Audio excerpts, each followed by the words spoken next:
इससे पहले officer level के एग्जामिनेशंस आपने दिए, वो कहीं ना कहीं रुक रहे थे। तो हाँ लर्निंग जी। क्या है आपकी, क्यों रुक रहे थे? सर, मेरे पास मतलब कॉन्फिडेंस मुझे लग रहा है कि कम था इस बार। जैसे मेरे पास जॉब थी तो हाँ इंटरव्यू हाँ। में कॉन्फिडेंस हाई था। हाँ। मेंस के लिए आपने चारों सब्जेक्ट की तैयारी कैसे करी थी, मुझे डिटेल में जानना है। तो कहीं आपने प्रैक्टिस सेशन में ऐसे कभी लगा आपको यार बहुत ज़्यादा डिफिकल्ट क्वेश्चन हो रहा है, कैसा होगा क्या होगा, टेंशन आता था कभी? मुझे भी मतलब जब मैंने इतने एग्जाम्स दिए हैं तो मुझे समझ में आता था कि वहाँ पे डिफिकल्ट क्वेश्चन को नहीं चुनना। इंटरव्यू का एक्सपीरियंस थोड़ा सा जानते हैं आपसे कि आपका इंटरव्यू का एक्सपीरियंस कैसा रहा। Good evening sir. Good evening, कैसे हो? अच्छी हूँ सर। कैसा लग रहा है? बहुत अच्छा लग रहा है सर। कितने एग्जाम्स हुए अब तक क्लियर टोटल? सर ये फोर्थ है। ये फोर्थ है? एक बार जी गिनाओ सर। तो जरा, चारों कौन कौन से किए। सर सबसे पहले आईबीपीएस क्लर्क, फिर ओके। एसबीआई क्लर्क, फिर एनआईएसीएल असिस्टेंट, और अभी आईबीपीएस पीओ। तो अभी आप फिलहाल एनआईएसएल असिस्टेंट में जॉब कर रहे हो? जी सर। ओके, अभी आईबीपीएस पीओ ज्वाइन करोगे? जी सर। इसके बाद अगले साल एसबीआई पीओ क्लियर करोगे?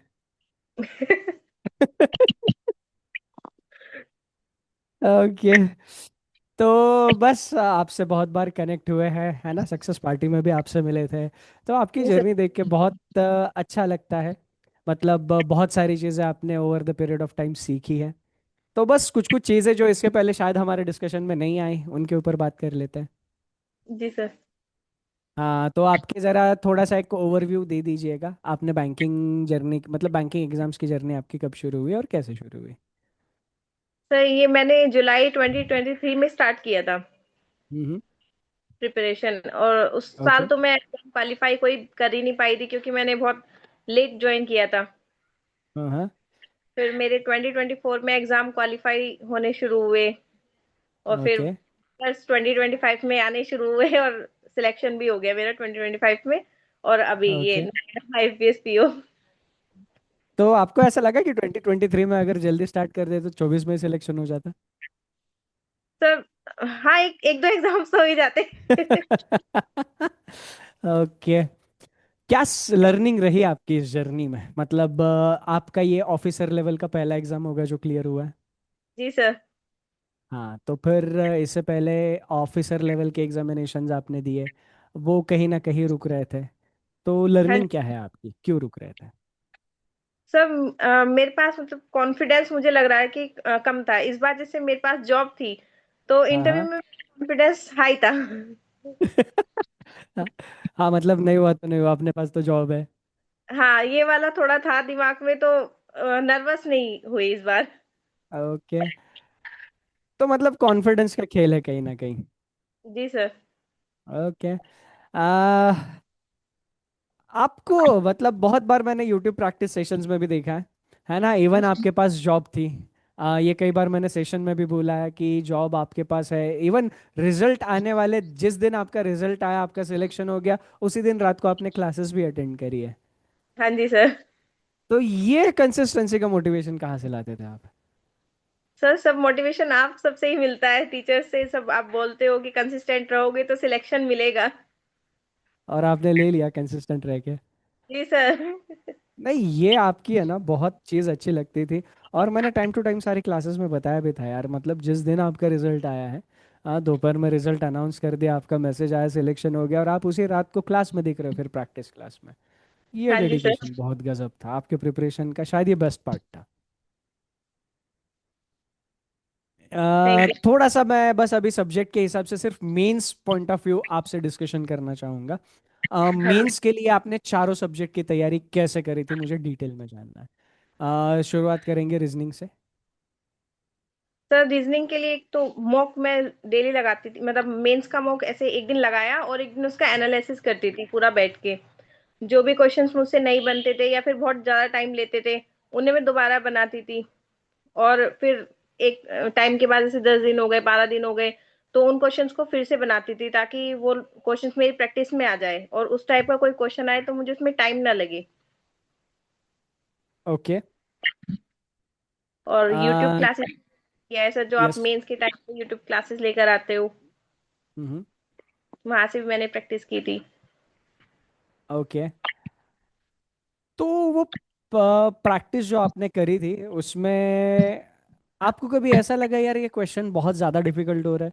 क्योंकि प्रैक्टिस सेशन में तो मतलब मैंने अभी नोटिस करा, ये मेंस एग्जामिनेशन में हमारे प्रैक्टिस सेशन से तो थोड़े इजी क्वेश्चंस आए थे। जी सर। हाँ, तो कहीं आपने प्रैक्टिस सेशन में ऐसे कभी लगा आपको यार बहुत ज़्यादा डिफिकल्ट क्वेश्चन हो रहा है, कैसा होगा क्या होगा, टेंशन आता था कभी? जी सर, कभी कभी कोई क्वेश्चन से मॉक में भी फंस जाता है, कोई क्वेश्चन बहुत ज्यादा टफ हो जाता है। तो अगर बहुत ज्यादा उलझ जाते हैं तो फिर मैं उसको छोड़ भी देती हूँ, क्योंकि ये मुझे भी मतलब जब मैंने इतने एग्जाम्स दिए हैं तो मुझे समझ में आता था कि वहाँ पे डिफिकल्ट क्वेश्चन को नहीं चुनना होता, वहाँ पे सिलेक्टिव क्वेश्चंस को लेना होता है। तो अगर मॉक में या फिर प्रैक्टिस सेशन में कोई इस टाइप का क्वेश्चन आता था जहां लग रहा था कि नहीं बनेगा या बहुत ज्यादा टाइम लगेगा, अगर बन भी गया तो मैं उसे छोड़ भी देती थी। बहुत बढ़िया, ये एक्चुअली यही एक सही एस्पिरेंट की निशानी है कि जो छोड़ना है वो छोड़ दो, जो करना है उसके ऊपर फोकस करो। नाइस। क्वांट के लिए कैसा रहा था आपका स्ट्रैटेजी, क्या क्या किया था क्वांट में आपने? सर क्वांट के लिए भी सेम स्ट्रेटेजी था, प्रैक्टिस सेशंस और मॉक। मैंने मॉक पर ज्यादा फोकस किया है, ओके। क्योंकि मॉक में एक टाइम चलता रहता है तो हमें आइडिया रहता है कि हम कितना टाइम एक क्वेश्चन पर लगा रहे हैं। ठीक है। तो ओवरऑल मतलब क्वांट और रीजनिंग में आपने मॉक्स देकर उनका प्रॉपरली एनालिसिस किया और मेंस की जो भी प्रैक्टिस क्लासेस यूट्यूब पर चल रही थी उनको फॉलो किया, ओवरऑल हाँ यही जी। समरी है। जी सर। ओके। बात करते हैं जीए की। जीए के लिए क्या रहा आपका सफ़र, कैसा रहा, क्या क्या चीज़ें आपने करी? सर जीए में तो मैं डेली क्लासेस, जो सुष्मिता मैम क्लासेस लेती हैं मॉर्निंग में, सर मॉर्निंग में तो मेरे लिए पॉसिबल नहीं हो पाता, क्योंकि मैं उतना जल्दी नहीं उठ पाती। लेकिन मैं रिकॉर्डेड करती हूँ उन सेशंस को, और साथ में अपने नोट्स भी बनाती हूँ, शॉर्ट हाँ नोट्स हाँ। थोड़े, और उनसे मैंने पढ़ाई की। बहुत बढ़िया। और इंग्लिश के लिए? इंग्लिश के लिए मैंने आंचल मैम, एक बार मैंने आंचल मैम का बैच लिया था, वो वहां से कंप्लीट किया, नोट्स हम्म। बनाए और फिर प्रैक्टिस सेशंस फॉलो किए। बहुत बढ़िया, नाइस। तो मेंस के लिए ओवरऑल आपने मतलब पहले लर्निंग, रिवीजन, प्रैक्टिस, मॉक और एनालिसिस, यही सारी चीज़ें करी। इंटरव्यू का एक्सपीरियंस थोड़ा सा जानते हैं आपसे कि आपका इंटरव्यू का एक्सपीरियंस कैसा रहा, क्या क्या चीज़ें इंटरव्यू में हुई? तो इस बार तो इंटरव्यू में, क्योंकि मैंने अपने प्रोफाइल में मेंशन किया हुआ था कि मैं इंश्योरेंस में वर्क कर रही हूँ, तो उन्होंने सारे क्वेश्चंस मुझसे इंश्योरेंस बेसिस पर पूछे। बैंकिंग अवेयरनेस से इस बार मुझसे क्वेश्चन पूछे ही नहीं। हाँ हाँ। वो तो पूछ क्या रहे। क्या सवाल थे, कुछ बता सकते हो? जी सर, उन्होंने पूछा कि जैसे आप कौन सी इंश्योरेंस कंपनी में वर्क कर रहे हो, उसका हेडक्वार्टर कहाँ पर है, उसके चेयरमैन कौन है, उनका क्या रेशियो है, सेटलमेंट रेशियो क्या है, और प्राइवेट सेक्टर इंश्योरेंस और पब्लिक सेक्टर में उन्होंने डिफरेंस पूछा, और ये पूछा कि क्यों प्रेफरेबल है। इस टाइप के क्वेश्चंस पूछे थे उन्होंने, इंश्योरेंस से ही पूछा था ओवरऑल। ओके, मतलब सारा सारा इंटरव्यू इंश्योरेंस को लेकर ही हुआ? हाँ, पूरा इंश्योरेंस पर था। ओके। इंटरव्यू में कोई ऐसा सवाल आपने फेस किया जिसका आंसर आपको नहीं आ रहा हो? जी सर, दो तीन क्वेश्चंस थे ऐसे, क्योंकि मुझे भी अभी इतना मतलब डेटा में जानकारी नहीं है उतनी। हाँ हाँ। दो तीन क्वेश्चंस थे ऐसे जो मतलब मुझे नहीं आते थे, तो वो उन पर बहुत जोर दे रहे थे कि नहीं बताओ, थोड़ा सोच के बताओ, आपको पता होना चाहिए। तो मैंने बोला कि नहीं आता मुझे, अभी नहीं पता है ये सब। ओके। बहुत बढ़िया। कोई ऐसी चीज़ जो आप अपनी इस जर्नी की शेयर करना चाहोगे स्टूडेंट के साथ या हमारे साथ? सर मैं बस ये कहूंगी कि डेली प्रैक्टिस करें, जो भी क्लासेस होती हैं उन्हें अच्छे से फॉलो करें, क्योंकि अगर हम डेली करेंगे तो फिर आप लोग जो नए नए क्वेश्चंस लेकर आते हैं वो हमसे मिस नहीं होंगे, वहीं से पेपर आता है।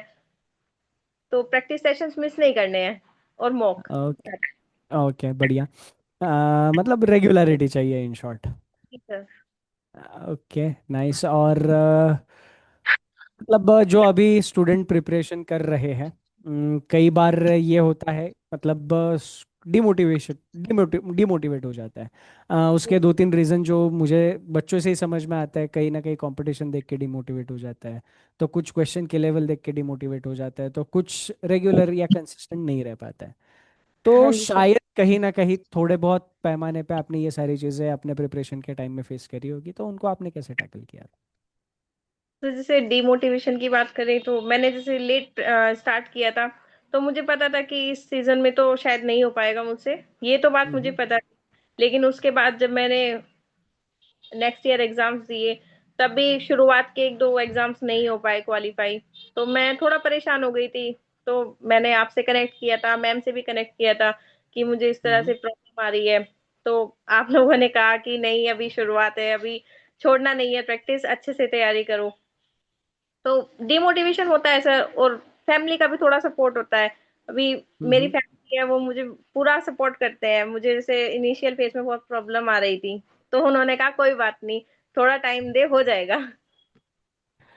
ओके, तो ये अच्छी चीज़ रही आपके बारे में। जी बहुत सर। बढ़िया, आपसे बात करके अच्छा लगा।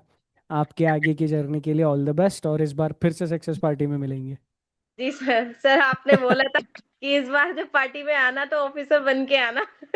तो ऑफिसर बन के आ रहे हो आप, अच्छा लगा ये, है ना। तो अभी हम बात करेंगे ऑफिसर श्रुति गर्ग से सक्सेस पार्टी में, है ना। जी सर। सब लोग स्टे ट्यून। बहुत सारी अच्छी अच्छी चीज़ें आपको देखने को मिलेंगी। बहुत, ये आप ही में से ये स्टूडेंट्स आते हैं, है ना। जो चैलेंजेस आप अभी फेस कर रहे हो, इन्होंने 1 1.2 साल पहले ये सारे चैलेंजेस फेस फेस कर लिए होता है।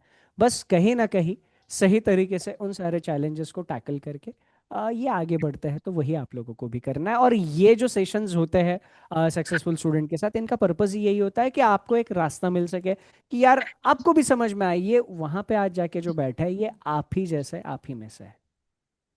तो बस बहुत जल्दी इन सब से हमारे हेड ऑफिस में सक्सेस पार्टी में मुलाकात होगी। और उम्मीद करता हूँ कि आप सभी लोग भी अपनी अपनी सक्सेस को जल्दी से जल्दी पाने के लिए जम के मेहनत करोगे। तो श्रुति, ऑल द बेस्ट आपके आगे की जर्नी के लिए। आपसे थैंक यू बात सर। करके बहुत अच्छा लगा। मुझे भी सर।